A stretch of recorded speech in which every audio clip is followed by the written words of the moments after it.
Boa noite, irmãos.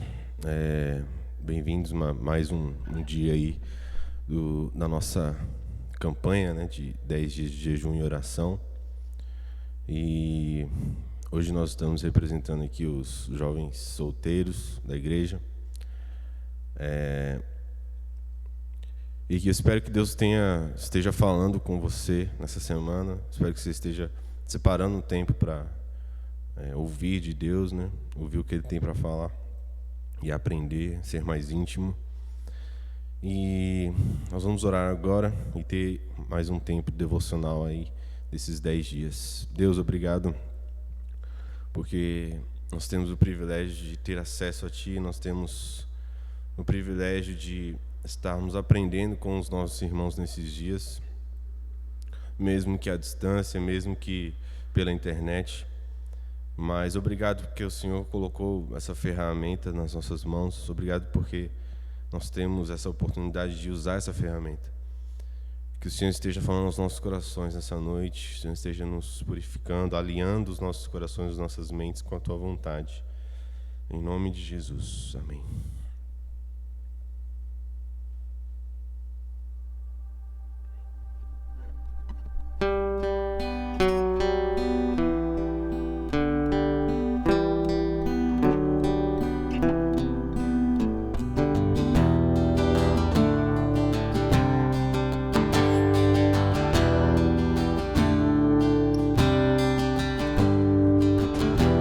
Nós temos tanta fome, nós temos tanta sede de Ti, não conseguimos conter. Lançamos nossas coroas diante do Teu trono, ó Rei. Não conseguimos reter, e junto com os anjos cantamos em uma só voz: Rei da glória, Rei da glória, nós Te amamos, nós Te amamos, Rei da glória, Rei da glória, nós Te amamos, nós Te amamos.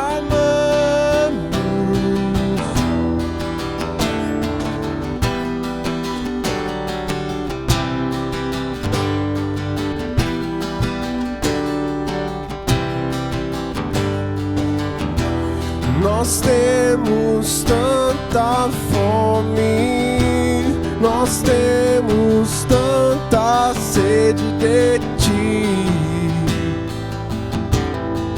não conseguimos conter. Lançamos nossas coroas diante do Teu trono, ó Rei. Não conseguimos reter, e junto com os anjos cantamos em uma só voz: Rei da glória,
Amém, irmãos.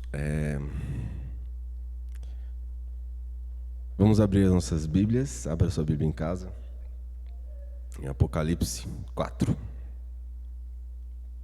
Esse é um texto relativamente famoso no meio cristão, mas tem princípios aqui muito profundos e que muitas vezes a gente não para analisar e para aplicar na nossa vida, principalmente na nossa vida de relacionamento com Deus. Então nós vamos ler o capítulo todo e depois eu vou comentar uma reflexão. Apocalipse capítulo 4. Depois dessas coisas, olhei, e diante de mim estava uma porta aberta no céu. A voz que eu tinha ouvido no princípio, falando comigo como trombeta, disse: Suba para cá, e lhe mostrarei o que deve acontecer depois dessas coisas. Imediatamente me vi tomado pelo Espírito, e diante de mim estava um trono no céu, e nele estava sentado alguém.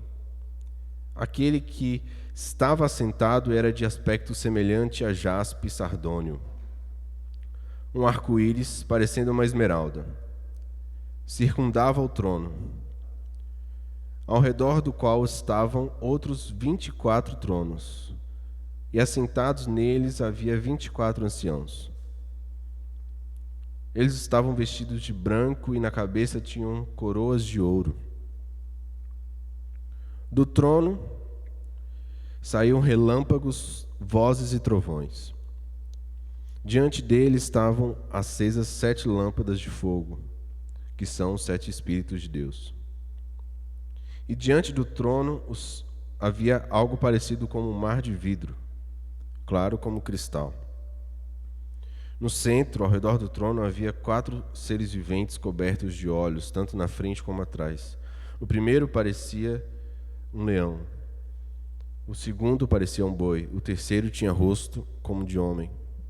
O quarto parecia uma águia em voo. Cada um deles tinha 6 asas e era cheio de olhos, tanto ao redor como por baixo das asas.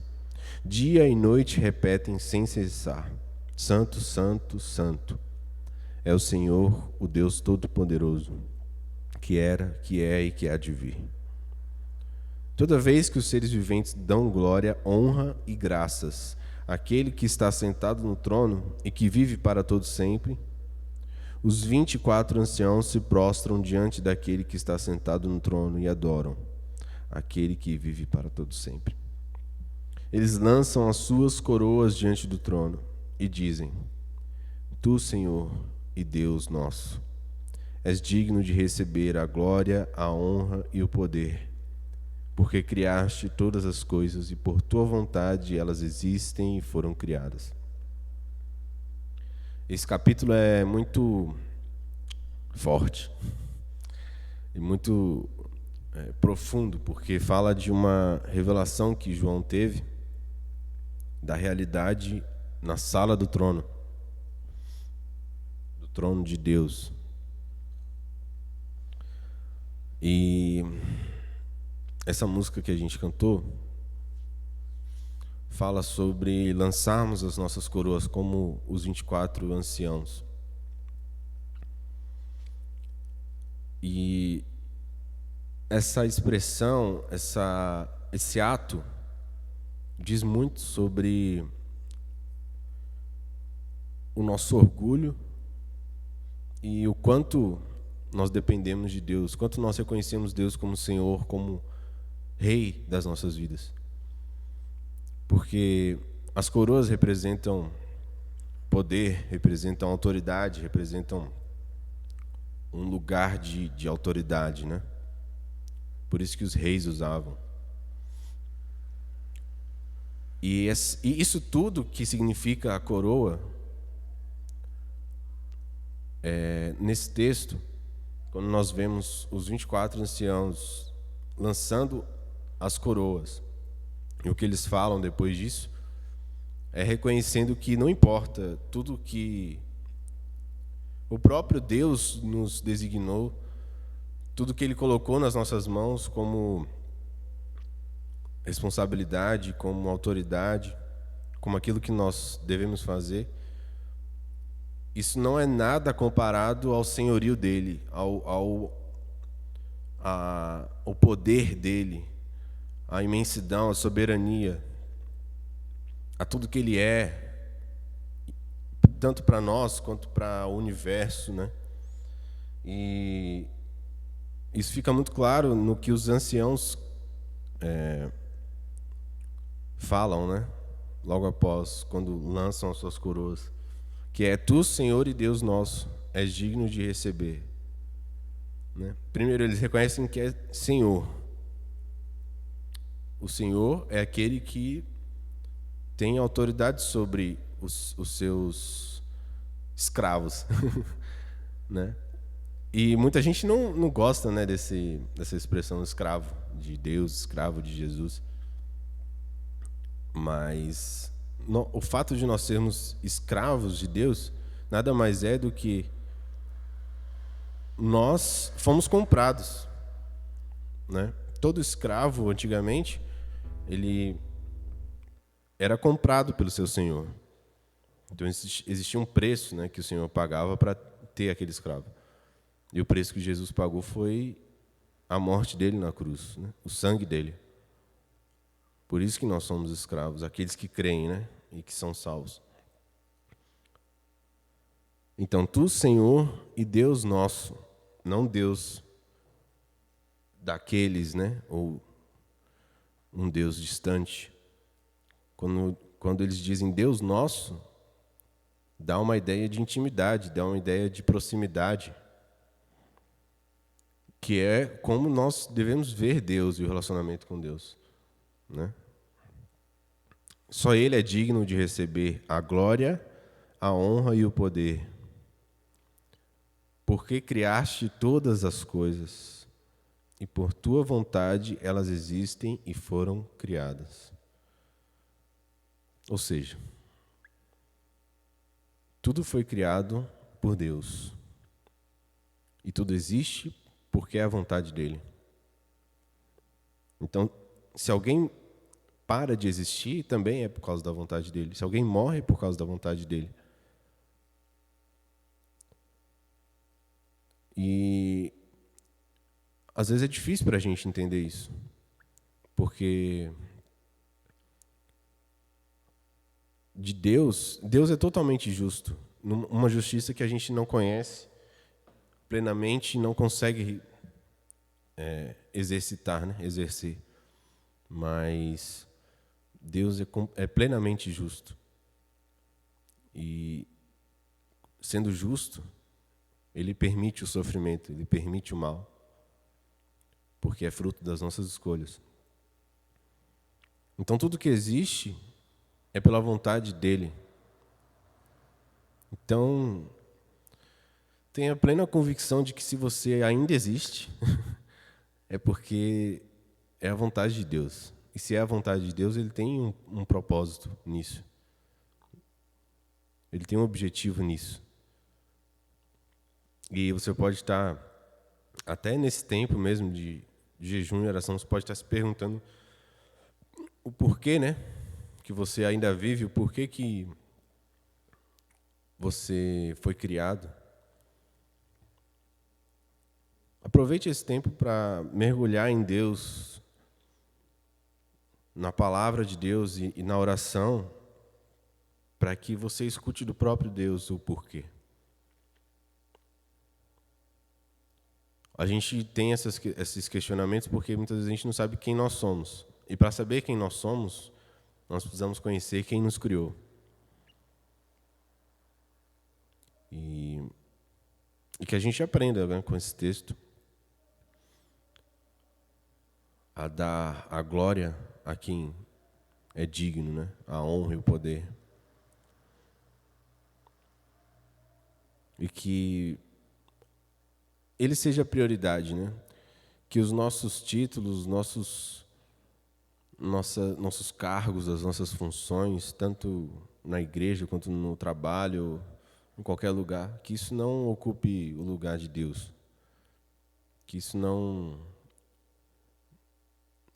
nos faça pensar nem por um segundo que nós temos algum poder, que nós temos alguma capacidade, né, especial, mas que Deus é tudo em todos e que a vontade dele seja feita na minha e na sua vida, amém?